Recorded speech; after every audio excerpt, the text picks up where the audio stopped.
तो साथियों, जय हिंद। आइए स्टार्ट करते हैं। आज का हमारा सिलेबस है हिंदी का। क्लास 12 का जो हिंदी है उसका चैप्टर फर्स्ट जो है बातचीत। अभी हो चुका है सुबह सुबह का 5 बज रहा है। तो हमारा जो चैप्टर है वो है बातचीत, जो कि एक निबंध है। जो क्या है? निबंध है। और, और बात सच मानो, इस चैप्टर को इतना आसानी से समझाऊंगा ना, इतना आसानी से समझाऊंगा ना, इसमें कुछ जाएगा। बस 5 मिनट ध्यान से देख लो इस स्लाइड को। ठीक है, तो देखिए, हम पढ़ रहे हैं बातचीत, जो कि एक निबंध है। और इसको लिखा किसने है? तो लिखा है बाल कृष्ण भट्ट जी ने। कौन लिखा है? बाल कृष्ण भट्ट। और जिनका जन्म हुआ था 23 जून 1844 ईस्वी को। जिनका जन्म हुआ था 23 जून 1844 ईस्वी को। बातचीत कहानी के लेखक कौन थे? बाल कृष्ण भट्ट थे। जिनका जन्म कब हुआ था? 23 जून 1844 ईस्वी को इनका जन्म हुआ था। और जन्म स्थान तो हुआ कहाँ है? तो जन्म स्थान हुआ था इलाहाबाद। यूपी में इलाहाबाद है, तो वहीं पे हुआ था इनका जन्म। अभी ध्यान से सुन लोगे ना तो ये याद हो जाएगा। इसमें ऑब्जेक्टिव आता है। इस चैप्टर से आया था ऑब्जेक्टिव हम लोग के टाइम 2023 में आया था। इस चैप्टर से ऑब्जेक्टिव 2 आया था। ठीक है, इसलिए ध्यान से देखो भाई। भाई एक एक भाई ऑब्जेक्टिव है, ये भी ऑब्जेक्टिव है, ये सारा का सारा ऑब्जेक्टिव है। इसलिए ध्यान से देखो और सुनो, लिखो और याद करो। बातचीत कहानी के लेखक बालकृष्ण भट्ट, जन्म 23 जून 1844 ईस्वी को। कहाँ पे? इलाहाबाद, उत्तर प्रदेश। अब आते हैं, निधन कब हुआ था? 20 जुलाई 1914 को इनका निधन हो गया था। कब हुआ था? 20 जुलाई 1914 को इनका निधन हो गया था। और जन्म कब हुआ था? 23 जून 1844। और निधन कब हुआ? 20 जुलाई 1914। और इनके जी माता का नाम था, इनकी माता जी का नाम था, वो था पार्वती देवी। क्या था माता जी का नाम? पार्वती देवी। और पिता का नाम था बेनी प्रसाद भट्ट। माता पार्वती देवी, पिता बेनी प्रसाद भट्ट। और इन्होंने शिक्षा जो प्राप्त की थी वो संस्कृत से प्राप्त की थी। इन्होंने शिक्षा जो प्राप्त किया था संस्कृत से प्राप्त किया था। और स्वभाव से ये क्या थे? स्वभाव से ये उग्र थे। स्वभाव से क्या थे? स्वभाव से उग्र थे। और ये किससे प्रेरित हुए? ये किससे प्रेरित हुए थे? तो ये प्रेरित हुए थे भारतेंदु हरिश्चंद्र। प्रेरित किससे हुए थे? भारतेंदु हरिश्चंद्र। भारतेंदु हरिश्चंद्र। और हिंदी प्रदीप की रचना किसने की थी? हिंदी प्रदीप की रचना किया था बालकृष्ण भट्ट जी ने, जो 1877 को। और मासिक पत्रिका का भी। हिंदी प्रदीप की रचना किसने की थी? बालकृष्ण भट्ट, 1877 ईस्वी। और मासिक पत्रिका का भी रचना किया था। फिर इतना तो याद हो ही गया होगा। इतना सिंपल और सरल भाषा में बता रहे हैं। बालकृष्ण भट्ट लेखक थे। कहानी का नाम था बातचीत, जो कि एक निबंध था। जन्म 23 जून 1844, इलाहाबाद, उत्तर प्रदेश। और मृत्यु हुई थी 20 जुलाई 1914। माता पार्वती देवी, पिता बेनी प्रसाद भट्ट। और शिक्षा जो प्राप्त की थी संस्कृत से प्राप्त किए थे, स्वभाव से थे उग्र। और ये प्रेरित थे भारतेंदु हरिश्चंद्र। और हिंदी प्रदीप की रचना बालकृष्ण भट्ट, 1877। और मासिक पत्रिका। याद हो गया? आगे बढ़े, चलो इसको पहले लिख लो। तो पिछला स्लाइड आप लोगों ने नोट कर लिया था, आई होप याद भी कर लिए होंगे। एक बार रिवीजन कर लेते, ठीक है। कहानी का नाम बातचीत, जो कि एक निबंध है, जिसके लेखक बालकृष्ण भट्ट है, जिनका जन्म 23 जून 1844 ईस्वी को हुआ था। और इलाहाबाद, उत्तर प्रदेश को में हुआ था। ठीक है, और इनका जन्म 23 जून 1844 ईस्वी को हुआ था। और इनका निधन जो हुआ था वो हुआ था 20 जुलाई 1914 को इनका निधन हुआ था। और इनकी माता का नाम था पार्वती देवी, इनके पिता का नाम था बेनी प्रसाद भट्ट। और अब यहां से शुरू करते हैं। यहां से क्या शुरू करते हैं? तो वेदों की युक्ति पूर्ण समीक्षा। वेदों की युक्ति पूर्ण समीक्षा कब हुई थी? 1881 ईस्वी का हुआ था। 1881 ईस्वी का हुआ था वेदों की युक्ति का पूर्ण समीक्षा। संयोगिता स्वयंवर किसने दिया था? संयोगिता स्वयंवर लाला श्रीनिवास दासी ने दिया था, जो कि 1886 ईस्वी को दिया था। उपन्यास कौन कौन सा दिया था उन्होंने? उपन्यास की बात करें तो 100 अजान एक सुजान, सद्भाव का अभाव, हमारी घड़ी। 100 अजान एक सुजान, सद्भाव का अभाव, हमारी घड़ी। और बात करें नाटक की, नाटक में उन्होंने दिया था दमयंती स्वयंवर, सीता वनवास, मेघनाथ वध, भारत जननी, बाल विवाह। नाटक में दमयंती स्वयंवर, सीता वनवास, मेघनाथ वध, भारत जननी और बाल विवाह। उन्होंने निबंध कितना लिखा था? निबंध उन्होंने लिखा था, निबंध उन्होंने लिखा था 1000 से भी अधिक। उन्होंने निबंध लिखा था। किसने? तो बालकृष्ण भट्ट जी ने 1000 से अधिक उन्होंने निबंध लिखा था। आधुनिक हिंदी आलोचना के जो जन्मदाता है, आधुनिक हिंदी के जो जन्मदाता है वो भी है बालकृष्ण भट्ट जी।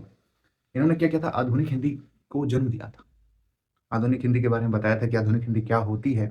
और वो कब बताए थे? कौन बताए थे? वो बताए थे बालकृष्ण भट्ट जी ने। और बात करें तो मवाद और धुआं भाप बनकर निकल जाता है। और इस चैप्टर में हमको यही पढ़ना है कि हमें वाक शक्ति नहीं होती तो क्या होता, मतलब बोलने की शक्ति नहीं होती तो क्या होता। तो वही बता रहे हैं कि मवाद और धुआं भाप, मवाद और धुआं भाप बन के उड़ जाता है। किसके जरिए? तो बातचीत के जरिए। मान लीजिए हमको कोई एक बात बोला और वो बोला कि दूसरे से नहीं कहना, तो मान लीजिए हमारे मन में तो चटर-पटर चल रहा है, ठीक है? और वो हमको विश्वास से बताया, हम दूसरे से बता दिए, तो क्या है, मवाद और धुआँ भाप बन के निकल जाता है बातचीत के ज़रिए। कोई गुप्त बात बताया होगा, हम दूसरे से बता दिए, तो बातचीत के ज़रिए निकल गया कि नहीं निकल गया? तो यही है भैया, यहीं से सारा ऑब्जेक्टिव आएगा इस चैप्टर का। और लिख लो 100% नहीं छूटने वाला है। एक भी क्वेश्चन जो इससे आ गया 100% लड़ेगा, लड़ेगा तो आप एकदम लिख लीजिएगा, ठीक है? तो आइए यहाँ से लॉन्ग क्वेश्चन को शुरुआत करते हैं, और ऑब्जेक्टिव तो यहाँ से क्लियर हो जाएगा। और आइए यहाँ से लॉन्ग क्वेश्चन को स्टार्ट करते हैं। और ये जो क्वेश्चन आपको दिख रहा है बहुत ही तगड़ा क्वेश्चन है, और इस चैप्टर का मोस्ट वीवीआई क्वेश्चन में से एक है। ये जो चैप्टर है बातचीत, उस चैप्टर का मोस्ट वीवीआई क्वेश्चन में से एक है। और ये क्वेश्चन क्या है आइए बताते हैं।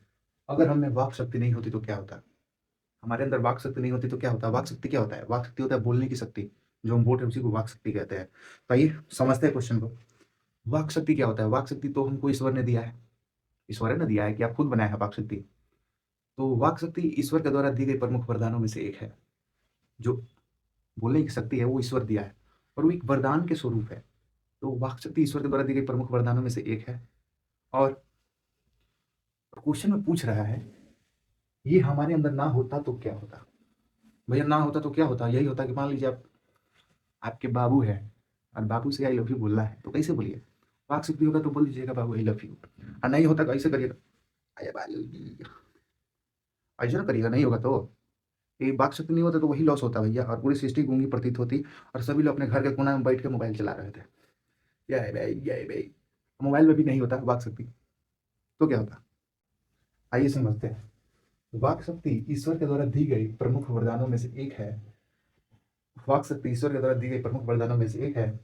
वाक शक्ति ऐसी शक्ति होती है जिसके द्वारा मनुष्य अपने भावनाओं को दूसरे के सामने प्रकट करता है, और तथा अपने सुख और दुख को दूसरे के सामने रखता है, व्यतीत करता है, प्रकट करता है।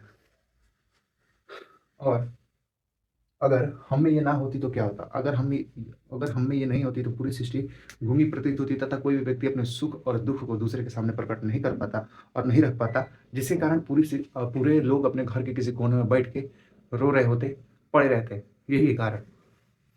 अब इसको याद कैसे करना है? तो यहाँ पे देख लेना मोस्ट पॉइंट। वाक शक्ति ईश्वर के द्वारा दी गई प्रमुख वरदान है, ईश्वर के द्वारा प्रमुख वरदान। और ऐसी शक्ति होती है जिसके द्वारा मनुष्य अपने भावनाओं को दूसरे के सामने प्रकट करता है, अपने भावनाओं को दूसरे के सामने प्रकट करता है। तीसरा बात, सुख दुख को प्रकट करता है। यह हमें नहीं होती तो पूरी सृष्टि गूंगी प्रतीत होती, तथा कोई भी अपने भावनाओं को दूसरे के सामने प्रकट नहीं कर पाता। अब आइए इसको बनाते हैं। वाक शक्ति ईश्वर के द्वारा दी गई प्रमुख वरदानों में से एक है। वाक शक्ति एक ऐसी शक्ति होती है जिसके द्वारा मनुष्य अपने भावनाओं को दूसरे के सामने प्रकट करता है, तथा अपने सुख और दुख को दूसरे के सामने रखता है, यानी प्रकट करता है। और ये हमें ना होती तो पूरी सृष्टि गूंगी प्रतीत होती, तथा कोई भी व्यक्ति अपने सुख और दुख को किसी दूसरे के सामने प्रकट नहीं कर पाता और इजहार नहीं कर पाता। ठीक है, समझ में आ गया क्वेश्चन? ये क्वेश्चन समझ में आ गया? लिख लो। चलिए दूसरा क्वेश्चन पे आते हैं। यहाँ पे दूसरा और बहुत ही खूबसूरत सा प्रश्न आ गया कि बातचीत के संबंध में बेन जॉनसन और एडिसन का मत क्या था। मतलब बातचीत के संबंध में बेन जॉनसन ने क्या बोला और एडिसन ने क्या बोला, और ये दोनों का मत बिल्कुल अलग है। बेन जॉनसन का इधर है, एडिसन का किधर है, समझ नहीं है ना? आइए समझाते हैं। बातचीत के संबंध में बेन जॉनसन और एडिसन का मत क्या था? तो बातचीत के संबंध में बेन जॉनसन और एडिसन का मत निम्नलिखित था, जो कुछ इस प्रकार है। बेन जॉनसन का मत, बेन जॉनसन के अनुसार बोलने से ही मनुष्य का साक्षात्कार प्रकट होता है। बोलने से ही मनुष्य का साक्षात्कार प्रकट होता है। साक्षात्कार बोले तो मतलब क्या होता है? साक्षात्कार बोले तो मतलब यही होता है कि उसके अंदर कैसा गुण है, कैसा लड़का है, कैसा लड़की है, क्या करता है, क्या क्वालिटी है। तो बोलने से ही मनुष्य का साक्षात्कार प्रकट होता है, अर्थात गुण और उसके अवगुण की जानकारी प्राप्त होती है। और एडिशन का मत क्या था? एडिशन का मत ये था कि असल बातचीत दो ही लोगों के बीच हो सकती है जिसमें दोनों अपने दिल की भावनाओं को या बातों को एक दूसरे के सामने प्रकट करते हैं, और जिसमें मान लीजिए उन दोनों के बीच कोई तीसरा व्यक्ति आ गया तो दोनों मिलकर उस तीसरा आदमी को मूर्ख या बेवकूफ बना देते हैं। तो यही बेन जॉनसन एडिशन का मत था बातचीत के संबंध में। याद करना हो तो बहुत ही आसान है भैया। बातचीत देखिए, हम एक बार में बोलते हैं। बातचीत के संबंध में एडिशन और बेन जॉनसन का मत निम्नलिखित है, जो कुछ इस प्रकार है। बेन जॉनसन बोलते हैं कि बोलने से ही मनुष्य का साक्षात्कार प्रकट होता है, तब उसके गुण और अवगुण का पता या पूर्ण जानकारी प्राप्त होती है। और एडिशन क्या बोलते थे? एडिशन ये बोलते थे कि असल बातचीत दो ही लोगों के बीच हो सकती है, तथा और वो दो लोग अपने दिल के भावनाओं को एक दूसरे के सामने खोलते हैं, तो जब कोई उसमें तीसरा व्यक्ति आ जाता है तो तीसरा आदमी को दोनों मिलकर मूर्ख बना देते हैं। ये दोनों का मत सही था अपने उन लोगों के माने से, हमारे माने से भी तो ठीक ही है। तो ये रहा दूसरा क्वेश्चन, इसको नोट करिए और याद करिए। और ये निकल गया आपका 30वां प्रश्न, art of conversation. Art of conversation क्या होता है? आर्ट ऑफ कन्वर्सेशन ये ज़्यादातर यूरोप के लोग बोलते हैं। ज़्यादातर ये यूरोप के लोग बोलते हैं आर्ट ऑफ कन्वर्सेशन। और इसमें क्या होता है कि यूरोप के लोग होते हैं वो मतलब ऐसे चतुराई से बोलते हैं, मतलब जैसे में हम जैसे बोलते हैं वैसे नहीं बोलते। जैसे में वैसे चतुराई से प्रसंग को किसी बात को छेड़ते हैं जिसको मान लीजिए सुन लीजिएगा तो एकदम कान को सुख मिलेगा। आइए देखते हैं इसका आंसर। यूरोप के लोगों में बातचीत करने की अलग ही हुनर होती है। इसमें लोग ऐसे चतुराई से प्रसंग को छेड़ते हैं जिन्हें सुनकर कानों को अत्यधिक सुख मिलता है, जिसे ही आर्ट ऑफ कन्वर्सेशन कहते हैं। आर्ट ऑफ कन्वर्सेशन, आइए याद कराते हैं इसको। आर्ट ऑफ कन्वर्सेशन कहाँ कहाँ बोला जाता है? तो यूरोप में ज़्यादा बोला जाता है। वहाँ के लोग क्या करते हैं, ऐसी चतुराई से प्रसंग को छेड़ते हैं और जिसे सुनकर कान को अत्यधिक सुख मिलता है, जिसे आर्ट ऑफ कन्वर्सेशन कहते हैं। और ये ज़्यादातर यूरोप के लोग में बोला जाता है और एक अलग ही कला होती है जिसे आर्ट ऑफ कन्वर्सेशन कहा जाता है। और आई होप ये चैप्टर आप सबको बहुत ही अच्छा लगा होगा और इसके आगे के चैप्टर भी हम लाएंगे जल्दी। तो क्या किसी को भी एक को लाइक, एक कमेंट, एक को शेयर कर दीजिएगा, एक को फॉलो मार दीजिएगा, ठीक है? इसके आगे चैप्टर के लिए इसका ऑब्जेक्टिव जल्दी लेकर हम आएंगे, ठीक है? मिलता है एक वीडियो में, जब तक के लिए जय हिंद।